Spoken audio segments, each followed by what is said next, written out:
മഷിപ്പച്ച ചാനലിലേക്ക് ഏവർക്കും സ്വാഗതം. നമ്മളിന്ന് നോക്കുന്നത് 5V ഘട്ടം പരിസര പഠനത്തിൽ അല്ലെങ്കിൽ സയൻസിൽ എങ്ങനെയാണ് ഉപയോഗിക്കുന്നത് എന്നാണ്. ബ്രൂണറിൻ്റെ 5V ഘട്ടങ്ങളാണ്. ബ്രൂണറിൻ്റെ പഠനാശയങ്ങളിലാണ് ഇത് ഉൾപ്പെടുന്നത്. ബ്രൂണറുമായി ബന്ധപ്പെട്ട കാര്യങ്ങൾ നമ്മളൊരു ക്ലാസ് എടുത്തിട്ടുണ്ട്, അത് കൃത്യമായി കാണുക. ഇന്ന് നമ്മൾ 5V ഘട്ടങ്ങൾ എങ്ങനെ ഉപയോഗിക്കുന്നു, അതെങ്ങനെയാണ് രൂപപ്പെട്ടത് തുടങ്ങി ഒരു ക്ലാസ് റൂമിൽ ടീച്ചർ ഉപയോഗിക്കുന്ന രീതികളെക്കുറിച്ചെല്ലാം വ്യക്തമായ ഒരു ആശയമാണ് പറയുന്നത്. അന്വേഷണാത്മക പഠനം അഥവാ കണ്ടെത്തൽ പഠനം, ബയോളജിക്കൽ സയൻസ് കരിക്കുലം സ്റ്റഡി 1980കളുടെ മധ്യത്തിലാണ് 5V അന്വേഷണാത്മക മാതൃക അവതരിപ്പിക്കുന്നത്. ഹെർബർട്ടിൻ്റെയും ഡൂയിയുടെയും Hayes, Osborne, Hoffman, Hacking, Karplus എന്നിവയുടെ പഠന മാതൃകയിൽ നിന്നാണ് ശാസ്ത്ര പഠനത്തിൻ്റെ പഠിതാവിൻ്റെ പൂർണ്ണ പങ്കാളിത്തം ഉറപ്പുവരുത്തുന്നതിനായി ഈ ഒരു മാതൃക വികസിപ്പിക്കുന്നത്. അതായത് ശാസ്ത്രീയമായ അന്വേഷണ രീതിയുടെ തെളിവുകൾ ശേഖരിക്കുന്നതിനും സൂക്ഷ്മമായി വിശകലനം ചെയ്ത് ശാസ്ത്രധാരണകൾ രൂപപ്പെടുത്തുന്നതിനും പഠിതാവിനെ പ്രാപ്തമാക്കുന്നു. മുൻകാലങ്ങളിലെ അധ്യാപക കേന്ദ്രീകൃതമായിരുന്ന ശാസ്ത്ര പഠനത്തിൽ നിന്ന് ശിശു കേന്ദ്രീകൃതമായ സമീപനത്തിലേക്കുള്ള മാറ്റം ഇതിൽ നിന്ന് ദൃശ്യമാണ്. എന്താണ് അന്വേഷണാത്മക പഠനം എന്ന് പറയുന്നത്? 1980കളുടെ മധ്യത്തിലാണ് ഉണ്ടാവുന്നത്.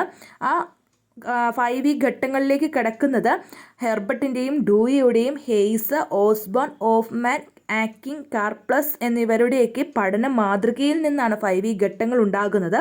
പണ്ടുണ്ടായിരുന്ന അധ്യാപക കേന്ദ്രീകൃതമായിരുന്ന ശാസ്ത്ര പഠന രീതിയിൽ നിന്നും തികച്ചും വ്യത്യസ്തമായിട്ട് ശിശു കേന്ദ്രീകൃതമായിട്ട് ശാസ്ത്ര പഠനം അഥവാ പരിസര പഠനം പഠിപ്പിക്കുന്നതിൻ്റെ രീതിയിലേക്ക് മാറുന്നത് ഇതിലൂടെയാണ്. 5V ഘട്ടത്തിലേക്ക് കടക്കുമ്പോഴാണ്.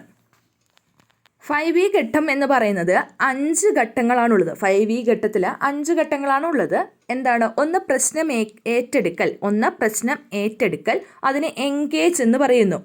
അടുത്തത് അന്വേഷിക്കൽ അഥവാ എക്സ്പ്ലോർ, കണ്ടെത്തൽ, വിനിമയം ചെയ്യൽ, എക്സ്പ്ലെയിൻ, തുടർ പ്രവർത്തനങ്ങളിൽ ഏർപ്പെടൽ, ഇലാബറേറ്റ് അല്ലെങ്കിൽ എക്സ്റ്റെൻഡ്.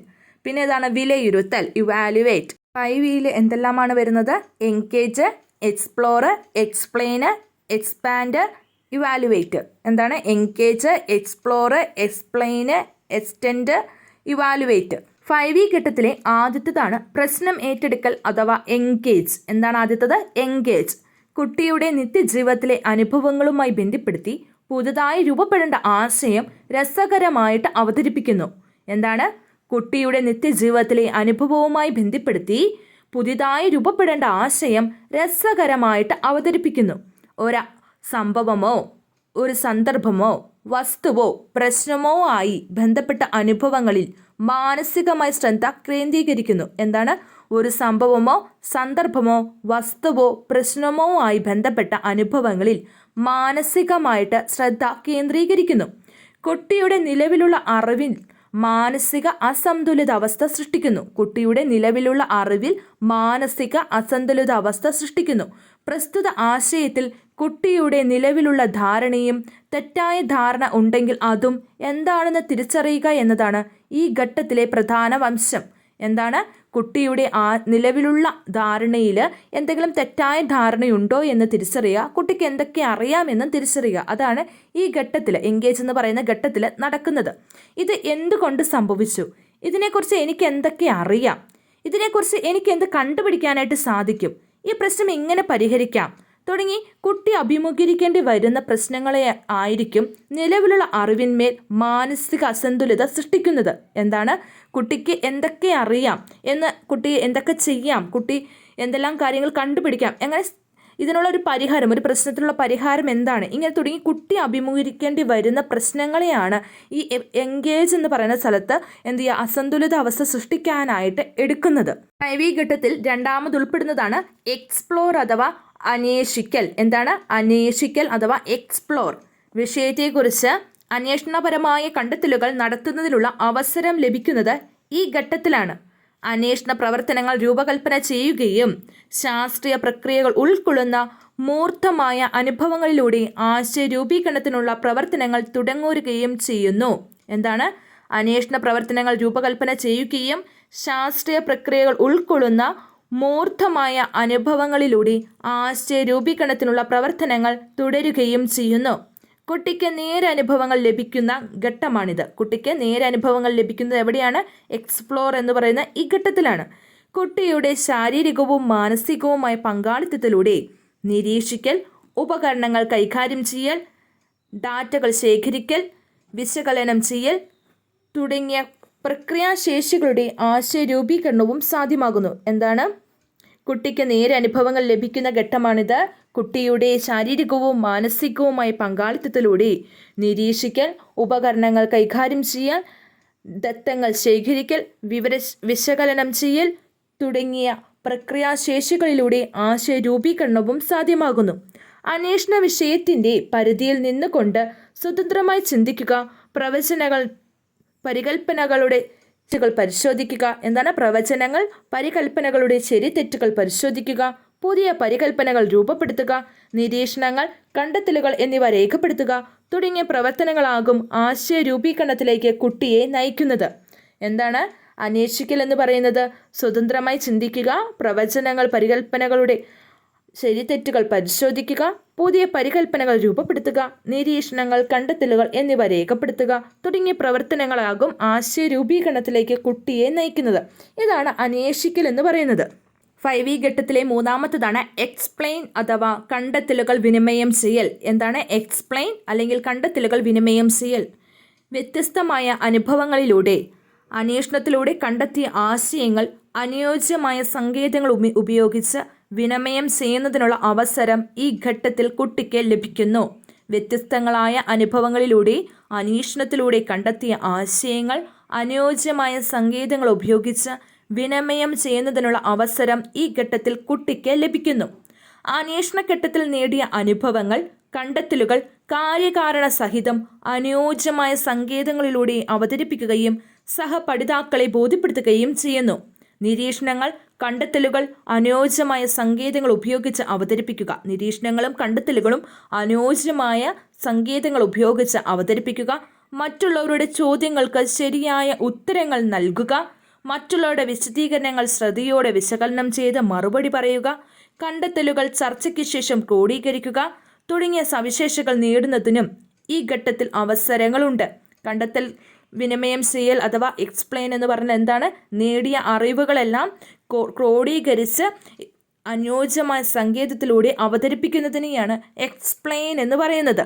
5E ഘട്ടത്തിലെ നാലാമത്തതാണ് തുടർ പ്രവർത്തനങ്ങളിൽ ഏർപ്പെടുക. എസ്റ്റെൻഡ് അഥവാ ഇലാബറേറ്റ്. എന്താണ് തുടർ പ്രവർത്തനങ്ങളിൽ ഏർപ്പെടുക? എസ്റ്റെൻഡ് അല്ലെങ്കിൽ ഇലാബറേറ്റ് എന്ന് പറയുന്നത് കണ്ടെത്തിയ ആശയങ്ങളുടെ തുടർ സാധ്യതകൾ അന്വേഷിക്കുകയും പുതിയ സന്ദർഭങ്ങളിൽ പ്രയോഗിക്കുകയും ചെയ്യുന്നു. തൽഫലമായി നേടിയ ആശയത്തിൽ ആഴത്തിലുള്ള ധാരണ ലഭിക്കുന്നു. തുടർ അന്വേഷണങ്ങൾക്കുള്ള സാധ്യതകൾ തുടർന്നു വരുന്നു. എന്താണ്? കണ്ടെത്തിയ ആശയങ്ങളുടെ തുടർ സാധ്യതകൾ അന്വേഷിക്കുകയും പുതിയ സന്ദർഭങ്ങളിൽ പ്രയോഗിക്കുകയും ചെയ്യുന്നു. തൽഫലമായി നേടിയ ആശയത്തിൽ ആഴത്തിലുള്ള ധാരണ ലഭിക്കുന്നു. തുടർ അന്വേഷണത്തിനുള്ള സാധ്യതകൾ തുറക്കുകയും ചെയ്യുന്നു. 5E ഘട്ടത്തിലെ അഞ്ചാമത്തതാണ് ഇവാലുവേറ്റ് അഥവാ വിലയിരുത്തൽ എന്ന് പറയുന്നത്. എന്താണ് വിലയിരുത്തൽ? പഠനത്തിൻ്റെയും നേടിയ ധാരണയുടെയും തലങ്ങൾ തിരിച്ചറിയുന്നതിനുള്ള ഘട്ടമാണിത്. വിലയിരുത്തൽ നിരന്തരമായി നടക്കുന്നതാണ്. വിലയിരുത്തുന്നതും അനുയോജ്യമായ ഫീഡ്ബാക്ക് നൽകുന്നതും എല്ലാ ഘട്ടങ്ങളിലും നടക്കും. ചോദ്യങ്ങളിലൂടെയും കുട്ടിയുടെ പ്രവർത്തനങ്ങൾ നിരീക്ഷിക്കുന്നതിലൂടെയും സംഘ ചർച്ചകളിലെ പങ്കാളിത്തം നിരീക്ഷിക്കുന്നതിലൂടെയും ഡയറിയിലെ രേഖപ്പെടുത്തലുകൾ, ചാർട്ട്, പട്ടിക തുടങ്ങിയ ഉൽപ്പന്നങ്ങൾ പരിശോധിക്കുന്നതിലൂടെയും വിലയിരുത്തലുകൾ നടക്കുന്നുണ്ട്. കുട്ടിയുടെ സ്വയം വിലയിരുത്തലുകളും സഹപാഠികളുടെ വിലയിരുത്തലും തൻ്റെ പഠനത്തെക്കുറിച്ചുള്ള ആഴത്തിലുള്ള ധാരണ ലഭിക്കുന്നതിന് കുട്ടിക്ക് അവസരം ലഭിക്കുന്നു. എന്തെല്ലാം കാര്യങ്ങളാണ് ഇവാലുവേറ്റ് ചെയ്യുന്നത് എന്നാണ് പറയുന്നത്. എന്തെല്ലാമാണ് നോക്കുന്നത് പഠനത്തിൽ?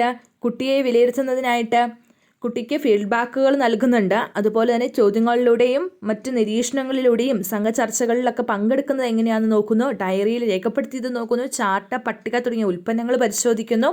കുട്ടിക്ക് സ്വയം വിലയിരുത്തുന്നതിനും പരസ്പരം വിലയിരുത്തുന്നതിനുള്ള അവസരങ്ങൾ നൽകുന്നു. ഇതെല്ലാമാണ് ക്ലാസ് റൂമിൽ നടക്കുന്നതെന്ന് പറയുന്നത്. ഇനി നമുക്ക് ടീച്ചർ ഈ 5E ഘട്ടം ഒരു ക്ലാസ്സിൽ എങ്ങനെയാണ് ഉപയോഗിക്കുന്നത്, പരിസര പഠനത്തിൽ അല്ലെങ്കിൽ ക്ലാസ് റൂമിൽ എങ്ങനെയാണ് 5V ഘട്ടം ഉപയോഗിക്കുന്നതെന്ന് നോക്കാം. ആദ്യത്തേത് എൻഗേജ് ആണ്. എൻഗേജ് എന്ന് പറഞ്ഞാൽ എന്താണ്? എൻഗേജ് എന്ന് പറഞ്ഞാൽ വിഷയത്തിൽ താല്പര്യം ജനിപ്പിക്കുക. കുട്ടിക്ക് ക്ലാസ് എടുക്കുന്നതിന് മുമ്പ് ആ വിഷയത്തിൽ ഒരു താല്പര്യം ജനിപ്പിക്കുക. നിലവിലുള്ള ധാരണകൾ അറിയുന്നതിനുള്ള ചോദ്യങ്ങൾ ചോദിക്കുക. കുട്ടിയുടെ നിലവിലുള്ള അറിവ് എന്താണെന്ന് അറിയാനായിട്ട് ചോദ്യങ്ങൾ ചോദിക്കുക. പ്രതികരണങ്ങൾ സൂക്ഷ്മതയോടെ കേൾക്കുകയും പ്രചോദിപ്പിക്കുകയും ചെയ്യുക. എൻഗേജിൽ ആദ്യം ചെയ്യേണ്ടത് എന്താണ്? ഒന്ന്, വിഷയത്തിൽ താല്പര്യം ജനിപ്പിക്കണം. നിലവിലുള്ള ധാരണകൾ അറിയുന്നതിനുള്ള ചോദ്യങ്ങൾ ചോദിക്കണം. പ്രതികരണങ്ങൾ സൂക്ഷ്മതയോടെ കേട്ടിട്ട് വീണ്ടും പ്രചോദിപ്പിച്ചുകൊണ്ടിരിക്കണം ഉത്തരം പറയാനായിട്ട്. ക്ലാസ് റൂമിലെ പ്രവേശന പ്രവർത്തനങ്ങൾ, മുന്നറിവുകളൊക്കെ പരിശോധിക്കുന്നത് നമ്മുടെ എൻഗേജിലാണ്. രണ്ടാമത്തതാണ് എക്സ്പ്ലോർ എന്ന് പറയുന്നത്. എന്താണ് രണ്ടാമത്തത്? എക്സ്പ്ലോർ അഥവാ അന്വേഷിക്കൽ. കുട്ടികളുടെ പ്രവർത്തനങ്ങൾ, പ്രതികരണങ്ങൾ സസൂക്ഷ്മം നിരീക്ഷിക്കുക. കുട്ടികളുടെ പ്രവർത്തനങ്ങളും പ്രതികരണങ്ങളും സസൂക്ഷ്മം നിരീക്ഷിക്കുക. അന്വേഷണത്തെ സഹായിക്കുന്ന ചോദ്യങ്ങൾ അനിവാര്യമായ സന്ദർഭങ്ങളിൽ ചോദിക്കുക. അന്വേഷണത്തിന് സഹായിക്കുന്ന ചോദ്യങ്ങൾ അനിവാര്യമായ സന്ദർഭങ്ങളിൽ ചോദിക്കുക. നിർദ്ദേശങ്ങൾ നൽകുക. ഡാറ്റകൾ വിശകലനത്തിന് വേണ്ട സഹായങ്ങൾ നൽകുക. ഡാറ്റ വിശകലനത്തിന് വേണ്ട സഹായങ്ങൾ നൽകുക. എക്സ്പ്ലോർ എന്ന് പറഞ്ഞാൽ എന്താണ്? അന്വേഷിക്കലാണ് അല്ലേ? അപ്പോൾ അവിടെ ഒരു അധ്യാപിക എന്തെല്ലാമാണ് ചെയ്യേണ്ടതെന്നാണ് പറഞ്ഞത്. ഇനി നമുക്ക് കണ്ടെത്തൽ വിനിമയം ചെയ്യൽ അഥവാ എക്സ്പ്ലെയിൻ എന്ന് പറയുന്നത് എന്താണെന്ന് നോക്കാം. മൂന്നാമത്തതാണ് കണ്ടെത്തൽ വിനിമയം ചെയ്യൽ അഥവാ എക്സ്പ്ലെയിൻ. മൂന്നാമത്തതാണ് കണ്ടെത്തൽ വിനിമയം ചെയ്യൽ അഥവാ എക്സ്പ്ലെയിൻ എന്ന് പറയുന്നത്. കുട്ടിയുടെ സ്വന്തം ഭാഷയിൽ ആശയങ്ങൾ പ്രകടിപ്പിക്കുന്നതിന് പ്രോത്സാഹനം നൽകുക. ടീച്ചർ എന്താ ചെയ്യേണ്ടത്? കുട്ടിയുടെ സ്വന്തം ഭാഷയിൽ ആശയങ്ങൾ പ്രകടിപ്പിക്കുന്നതിന് പ്രോത്സാഹനം നൽകുക. ധാരണകൾക്ക് വിശദീകരണങ്ങൾ തേടുക. ആശയങ്ങളുടെ ക്രോഡീകരണത്തിന് വേണ്ട സഹായങ്ങൾ നൽകുക. കുട്ടിയുടെ ആശയപരമായ വളർച്ചയെ വിലയിരുത്തുക. ഇത്രയും കാര്യങ്ങളാണ് എക്സ്പ്ലെയിൻ എന്ന് പറയുന്ന സ്ഥലത്ത് വരുന്നത്. നാലാമത്തേതാണ് തുടർ പ്രവർത്തനങ്ങളിൽ ഏർപ്പെടൽ അഥവാ എക്സ്റ്റെൻഡ് എന്ന് പറയുന്നത്, അല്ലെങ്കിൽ ഇലാബറേറ്റ് എന്നൊക്കെ പറയുന്നത്. നേരത്തെ അവതരിപ്പിച്ച ആശയങ്ങളുടെ നിഗമനങ്ങളുടെ പ്രയോഗം നിരീക്ഷിക്കുന്നു. പ്രവർത്തനങ്ങളെ പ്രോത്സാഹിപ്പിക്കുകയും ചെയ്യുക. എന്താണ്? നേരത്തെ അവതരിപ്പിച്ച ആശയങ്ങളുടെ നിഗമനങ്ങളുടെ പ്രയോഗം നിരീക്ഷിക്കുന്നു.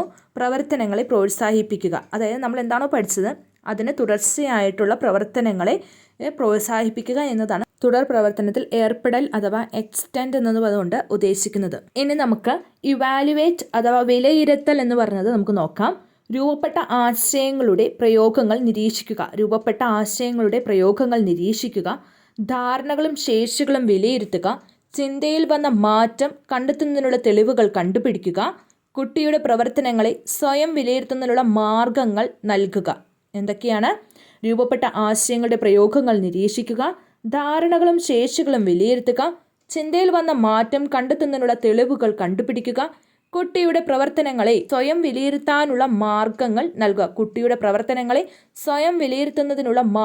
നൽകുക. ഇത്രയും കാര്യങ്ങളാണ് പരിസര പഠനത്തിൽ 5V ഘട്ടങ്ങൾ എങ്ങനെ ഉപയോഗിക്കാം അല്ലെങ്കിൽ ക്ലാസ് റൂമിൽ എങ്ങനെ ഉപയോഗിക്കാം എന്നതിൻ്റെ പ്രാധാന്യത്തെക്കുറിച്ച് പറയുന്നത്.